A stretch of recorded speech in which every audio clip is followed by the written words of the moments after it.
नमस्ते। आज हम पैसों रुपए यानी फाइनेंस की दुनिया को समझने की कोशिश करेंगे बिल्कुल शुरुआत से। नमस्ते। हमारे पास एक दस्तावेज है जिसका शीर्षक है फाइनेंस के आधार, शुरुआती लोगों के लिए।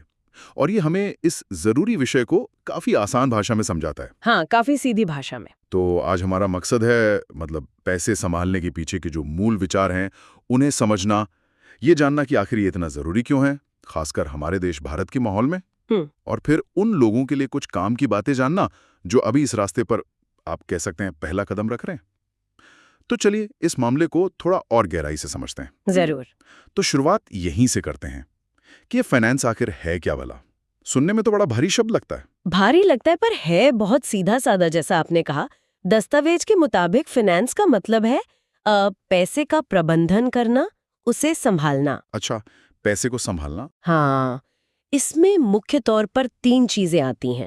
पैसा कमाना, जिसे हम आय कहते हैं, पैसा खर्च करना यानी व्यय, और फिर जो बच गया उसे बचाना और सही जगह लगाना यानी बचत और निवेश। अच्छा, तो कमाना, खर्च करना और बचाना लगाना। पर दस्तावेज ये भी कहता है कि सिर्फ इन तीनों को जानना काफी नहीं है। बिल्कुल सही। जानना एक बात है और उसमें संतुलन साधना वो दूसरी बात है। संतुलन? हाँ, यही संतुलन, इन तीनों के बीच सही तालमेल बिठाना एक मजबूत आर्थिक जीवन की असली नींव है ना? सिर्फ ज्यादा कमा लेना ही काफी नहीं है अगर खर्च बेहिसाब हो और बचत या निवेश वो शून्य हो। ये गाड़ी के तीनों पहियों जैसा है, समझिए। तीनों का सही चलना जरूरी है। और शायद यहीं पर कई लोग चूक जाते हैं। दस्तावेज इस बारे में क्या कहता है? हाँ, बिल्कुल। ये एक आम समस्या बताई गई है। कई लोग अच्छी कमाई तो करते हैं, लेकिन पैसे को संभालने की आदत वो नहीं डाल पाते। अच्छा। नतीजा, महीने के आखिर में हाथ खाली, या फिर भविष्य की जरूरतों के लिए कोई तैयारी नहीं। ऐसा लगता है जैसे पैसा कमाया और वो हवा में उड़ गया। दस्तावेज साफ कहता है कि सिर्फ आय पर ध्यान देना और खर्च व बचतन निवेश को नजरअंदाज करना वो बाद में बड़ी वित्तीय मुश्किलों को न्योता दे सकता है। ठीक है, ये तो समझ आया कि फाइनेंस क्या है, पर अब सवाल उठता है कि ये इतना जरूरी क्यों है? क्यों हर किसी को, चाहे वो कम कमाए या ज्यादा, इसके बारे में सोचना चाहिए? देखिए, इसके पीछे कई ठोस वजह बताई गई हैं।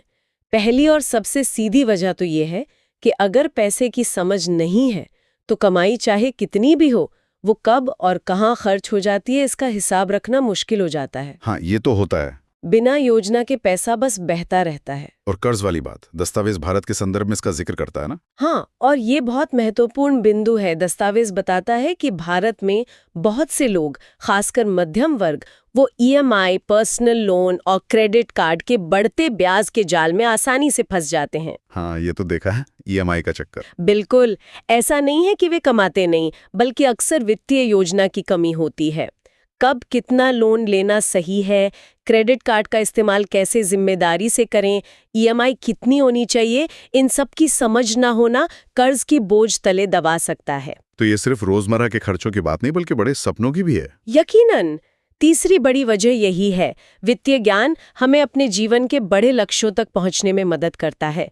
सोचिए, अपना घर खरीदना, बच्चों को अच्छी शिक्षा दिलाना, बिना किसी चिंता के रिटायर होना, ये सब बड़े लक्ष्य हैं। बिल्कुल। बिना सोची समझी बचत और निवेश के ये लक्ष्य सिर्फ दूर के सपने बनकर रह सकते हैं। पैसे का सही प्रबंधन इन सपनों को हकीकत बनाने का रास्ता तैयार करता है। तो वाकई एक बुनियादी जीवन कौशल हुआ, जैसे स्कूल में पढ़ना लिखना सीखते हैं। बिल्कुल बिल्कुल, और उतना ही जरूरी। या अपनी सेहत का ध्यान रखना सीखते हैं, वैसे ही पैसे को संभालना सीखना भी जरूरी है।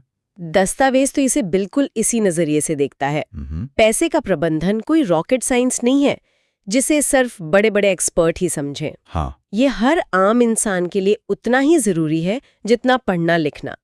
ये हमारे जीवन की गुणवत्ता और भविष्य की सुरक्षा से सीधे जुड़ा है। अच्छा, अब जरा भारत के खास माहौल पर आते हैं। दस्तावेज में कुछ उदाहरण दिए गए हैं जो भारतीय जीवन शैली से जुड़े हैं। वे क्या हैं और उनसे क्या सीखने को मिलता है? हाँ, ये उदाहरण बड़े दिलचस्प हैं क्योंकि ये दिखाते हैं कि अलग अलग तबकों में पैसे को लेकर सोच और व्यवहार कैसे अलग हो सकता है। पहला उदाहरण एक गांव के किसान का है। सोचिए, किसान ने फसल बेची, अच्छा पैसा हाथ में आया। हाँ। अगर वो सारा पैसा तुरंत किसी त्योहार, शादी या दूसरी चीजों पर खर्च कर दे तो अगली फसल की बुआई के लिए बीज, खाद खरीदने या अचानक आई किसी जरूरत के लिए उसे शायद साहूकार से ऊंची ब्याज दर पर कर्ज लेना पड़े। ओहो, तो कर्ज लेना पड़ता है? हाँ, पड़ सकता है। लेकिन अगर वो थोड़ा बचाए तो बात अलग है। वही, अगर वो उस कमाई का एक हिस्सा समझदारी से बचा कर रखे या कहीं ऐसी जगह लगाए जहां थोड़ा बढ़ जाए, तो वो अगली फसल की तैयारी बिना कर्ज लिए कर सकता है। सही है। इससे उसकी खेती ज्यादा टिकाऊ और आत्मनिर्भर बन सकती है। यह दिखाता है कि आय चाहे नियमित न भी हो, बचत का अनुशासन कितना फर्क ला सकता है। और शहरों में मध्यम वर्ग का क्या हाल है? वो ईएमआई कल्चर वाली बात जरा खोलकर बताइए। हाँ, ईएमआई कल्चर, ये शब्द दस्तावेज इस्तेमाल करता है। आजकल घर, गाड़ी, फोन, फ्रिज, यहाँ तक कि छुट्टियों के लिए भी आसानी से लोन या ईएमआई की सुविधा मिल जाती है। हाँ, बहुत आम है ये तो। बिल्कुल। दस्तावेज इशारा करता है कि कई बार लोग अपनी आय का एक बहुत बड़ा हिस्सा, मान लीजिए 40-50% या उससे भी ज्यादा, सिर्फ इन किश्तों को चुकाने में लगा देते हैं। 50% तक? हाँ, तनख्वाह आती है और उसका बड़ा हिस्सा ईएमआई में चला जाता है। इसका नतीजा क्या होता है? नतीजा ये कि हाथ में असल खर्च के लिए या बचत के लिए बहुत कम पैसा बचता है। व्यक्ति कमा तो रहा है, लेकिन आर्थिक रूप से स्वतंत्र महसूस नहीं करता। हमेशा एक दबाव बना रहता है। फंस जाता है आदमी। बिल्कुल। ये दिखाता है कि बिना सोचे समझे ज्यादा कर्ज लेना कैसे हमारी वित्तीय आजादी छीन सकता है, भले ही हमारी आय अच्छी क्यों ना हो। और फिर वो युवा वर्ग का जिक्र था, खासकर आईटी जैसे सेक्टर में। उनका क्या कहते हैं, नजरिया कैसे अलग है? हाँ, दस्तावेज एक तीसरे समूह का उदाहरण देता है। नई पीढ़ी, खासकर जो संगठित क्षेत्र जैसे आईटी या कॉर्पोरेट जॉब्स में है, इनमें एक अलग रुझान देखने को मिल रहा है। अच्छा, क्या रुझान? ये लोग अक्सर अपनी आय का एक हिस्सा म्यूचुअल फंड में एसआईपी के जरिए, यानी सिस्टमैटिक इन्वेस्टमेंट प्लान, हाँ एसआईपी, या सीधे स्टॉक मार्केट में लगाकर संपत्ति बनाने पर ज्यादा ध्यान दे रहे हैं। इनमें निवेश को लेकर जागरूकता शायद थोड़ी ज्यादा है और वे लंबी अवधि के लक्ष्यों के लिए योजना बना रहे हैं। एसआईपी यानी सिस्टमैटिक इन्वेस्टमेंट प्लान, ये म्यूचुअल फंड में निवेश का एक तरीका है ना? म्यूचुअल फंड क्या होता है, जरा संक्षेप में बताएंगे? बिल्कुल। म्यूचुअल फंड एक तरह का सामूहिक निवेश का जरिया है। इसमें बहुत सारे लोगों का पैसा इकट्ठा किया जाता है और उस पैसे को फंड मैनेजर द्वारा शेयर बाजार, बॉन्ड या दूसरी जगहों पर लगाया जाता है। अच्छा, मतलब पूल कर लेते हैं पैसा? हाँ, पूल कर लेते हैं। और एसआईपी इसी म्यूचुअल फंड में हर महीने एक तय रकम नियमित रूप से निवेश करने का तरीका है। ये छोटे निवेशकों के लिए बाजार में हिस्सा लेने का एक आसान रास्ता बन गया है। दिलचस्प। तो ये 3 उदाहरण, किसान, ईएमआई वाला मध्यम वर्ग और निवेश करने वाला युवा, दिखाते हैं कि भारत में आर्थिक व्यवहार कितना विविध है। हाँ, बहुत विविधता है। और इसी बीच दस्तावेज ये भी कहता है कि तकनीक का असर गांव तक पहुंच रहा है। हाँ, और ये एक बहुत बड़ा बदलाव है। अब छोटे शहरों और गांवों में भी लोग स्मार्टफोन इस्तेमाल कर रहे हैं। यूपीआई। हाँ, यूपीआई तो हर जगह है। बिल्कुल, यूपीआई से लेन देन आम हो गया है। इतना ही नहीं, कुछ लोग ऑनलाइन ऐप्स के जरिए म्यूचुअल फंड या स्टॉक में निवेश भी करने लगे हैं। तकनीक वित्तीय सेवाओं को दूर दराज के इलाकों तक पहुंचा रही है, जो पहले मुमकिन नहीं था। ये तो बहुत सकारात्मक बातें हैं। चलिए इसी प्रगति पर थोड़ी और बात करते हैं। दस्तावेज भारत के वित्तीय क्षेत्र में और क्या अच्छी चीजें गिनाता है? कई महत्वपूर्ण कदम उठाए गए हैं जिनका जिक्र है। सबसे पहले तो जनधन योजना का नाम आता है। हाँ, जनधन। इस योजना ने करोड़ों भारतीयों को बैंकिंग सिस्टम से जोड़ा, उनके बैंक खाते खुलवाए। ये वित्तीय समावेशन, मतलब सबको वित्तीय सेवाओं से जोड़ने की दिशा में एक मील का पत्थर साबित हुआ। सही है। जिनके पास पहले बैंक खाता नहीं था, वे भी अब सरकारी योजनाओं का लाभ सीधे अपने खाते में पा सकते हैं। और वो यूपीआई वाली बात तो कमाल की है। बिल्कुल। दस्तावेज यूपीआई क्रांति को भारत की डिजिटल अर्थव्यवस्था की एक बड़ी कामयाबी बताता है। आज भारत डिजिटल भुगतान के मामले में दुनिया का नेतृत्व कर रहा है। दुनिया का? हाँ, चाय की दुकान से लेकर बड़े शोरूम तक हर जगह यूपीआई से पेमेंट हो रहा है। इसने न सिर्फ लेन देन को आसान और तेज बनाया है, बल्कि अर्थव्यवस्था में पारदर्शिता भी बढ़ाई है। और निवेश के मोर्चे पे क्या हो रहा है एसआईपी कल्चर के अलावा? निवेश को आम लोगों तक पहुंचाने में टेक्नोलॉजी का बड़ा हाथ रहा है। दस्तावेज में ज़ीरोधा, ग्रो, पेटीएम मनी जैसे नए जमाने के ब्रोकिंग प्लेटफॉर्म और एप्स का जिक्र है। हाँ, ये नाम तो सुने। इन स्टार्टअप्स ने शेयर बाजार या म्यूचुअल फंड में निवेश करने की प्रक्रिया को बेहद सरल बना दिया है। पहले जहां डीमैट खाता खोलना और निवेश करना थोड़ा जटिल माना जाता था, अब वो कुछ ही मिनटों में मोबाइल ऐप से हो जाता है। सच में? इतना आसान? हाँ, इससे छोटे शहरों के युवा भी निवेश की दुनिया से जुड़ रहे हैं। और बीमा के बारे में क्या राय है? क्या लोग अब हेल्थ और टर्म इंश्योरेंस को लेकर ज्यादा गंभीर हो रहे हैं? हाँ, दस्तावेज के अनुसार बीमा को लेकर जागरूकता निश्चित रूप से बढ़ रही है, हालांकि अभी भी काफी गुंजाइश है। पहले लोग अक्सर बीमा, खासकर हेल्थ इंश्योरेंस और टर्म लाइफ इंश्योरेंस को एक कह लीजिए फालतू खर्च मानते थे। हाँ, ऐसा सोचते थे। लेकिन अब धीरे धीरे ये सोच बदल रही है। लोग समझने लगे हैं कि स्वास्थ्य बीमा अचानक आने वाले बड़े मेडिकल खर्चों से बचाता है और टर्म बीमा परिवार को वित्तीय सुरक्षा देता है अगर कमाने वाले सदस्य को कुछ हो जाए। बिल्कुल। इसे अब खर्च नहीं बल्कि भविष्य के लिए एक जरूरी निवेश के तौर पर देखा जाने लगा है। तो कुल मिलाकर तस्वीर तो काफी उम्मीद जगाने वाली लगती है। जन धन, यूपीआई, निवेश एप्स, बीमा जागरूकता, ऐसा लगता है भारत आर्थिक रूप से ज्यादा परिपक्व हो रहा है। प्रगति तो निश्चित तौर पर दिख रही है, इसमें कोई शक नहीं। रास्ते सही दिशा में जा रहे हैं। लेकिन यहाँ एक बड़ा लेकिन है जिस पर दस्तावेज ध्यान दिलाता है।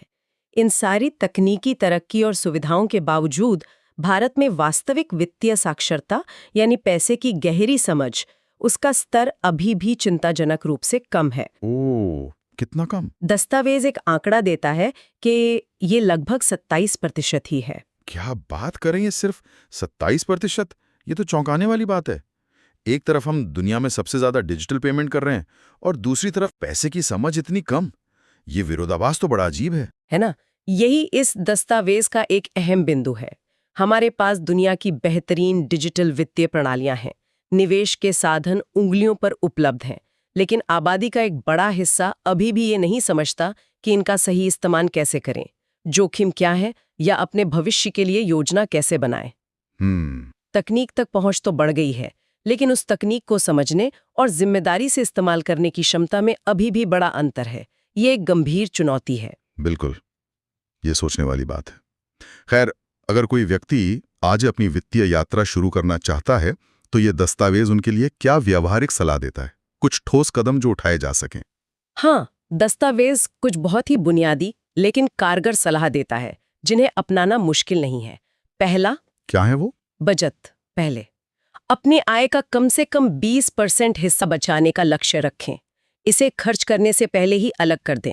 ये अनुशासन बनाने की पहली सीढ़ी है। 20%? ठीक है। दूसरा, इमरजेंसी फंड। एक आपातकालीन कोष जरूर बनाएं।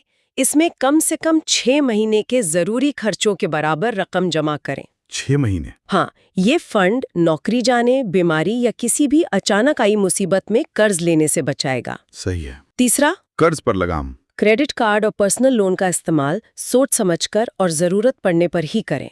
अगर इस्तेमाल करते हैं तो समय पर पूरा भुगतान करें ताकि भारी ब्याज से बच सकें। कोशिश करें कि आपकी कुल ईएमआई आपकी मासिक आय के एक तय हिस्से जैसे 30-40% से ज्यादा न हो। हाँ, लिमिट में रहें। बिल्कुल। चौथा, निवेश की शुरुआत। म्यूचुअल फंड में एसआईपी के जरिए निवेश शुरू करें। जैसा हमने पहले बात की, एसआईपी से आप हर महीने छोटी रकम जैसे 500 रुपए या 1000 रुपए से भी शुरुआत कर सकते हैं। जरूरी है नियमित रहना और लंबे समय तक निवेशित रहना। छोटी शुरुआत भी ठीक है। हाँ, बहुत ठीक है। और पांचवा, जरूरी बीमा। अपनी और अपने परिवार की सुरक्षा के लिए 2 तरह के बीमा बहुत जरूरी हैं, हेल्थ इंश्योरेंस और term life insurance. Term insurance कम प्रीमियम में बड़ा कवर देता है। हेल्थ और टर्म? हाँ, अगर आपको कुछ हो जाए तो आपके परिवार को आर्थिक सहारा मिलता है। इन्हें खर्च न समझें, ये आपकी वित्तीय योजना का अहम हिस्सा है। ये तो सचमुच सीधे और काम के सुझाव लगते हैं। ऐसे नहीं कि कोई बहुत जटिल गणित लगाना है। अनुशासन और थोड़ी समझदारी से कोई भी इन्हें अपना सकता है ना? चाहे उनकी आय कम हो या ज्यादा। बिल्कुल। तो आज की इस पूरी बातचीत का सार क्या निकलता है? हमने समझा कि फाइनेंस सिर्फ कमाना नहीं बल्कि कमाने, खर्चने और बचाने, निवेश करने के बीच संतुलन साधना है। हमने जाना कि ये क्यों जरूरी है, कर्ज के जाल से बचने, अपने सपनों को पूरा करने और एक सुरक्षित भविष्य बनाने के लिए। हाँ, हमने भारत के अनोखे संदर्भ को देखा गांव के किसान से लेकर शहर के EMI कल्चर और नई पीढ़ी के निवेशकों तक, साथ ही जनधन, UPI, फिनटेक स्टार्टअप्स और बीमा में हो रही प्रगति पर भी नजर डाली और आखिर में शुरुआती लोगों के लिए कुछ ठोस कदम भी समझे। बिल्कुल।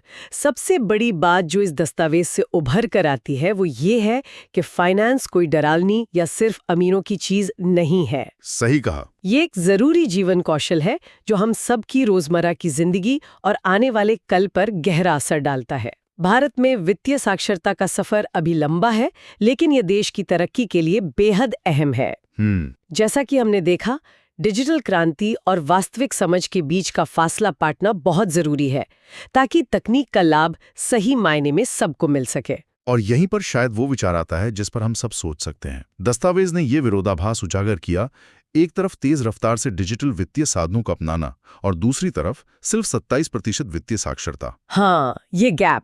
तकनीक के इस आसान पहुंच और समझ के इस कमी के बीच का जो फासला है, ये भविष्य में हमारे लिए किस तरह की अनदेखी चुनौतियां खड़ी कर सकता है, या शायद क्या इसमें कुछ ऐसे अवसर भी छिपे हैं जिन्हें हम अभी देख नहीं पा रहे? ये सवाल सोचने लायक है। बिल्कुल सोचने लायक है।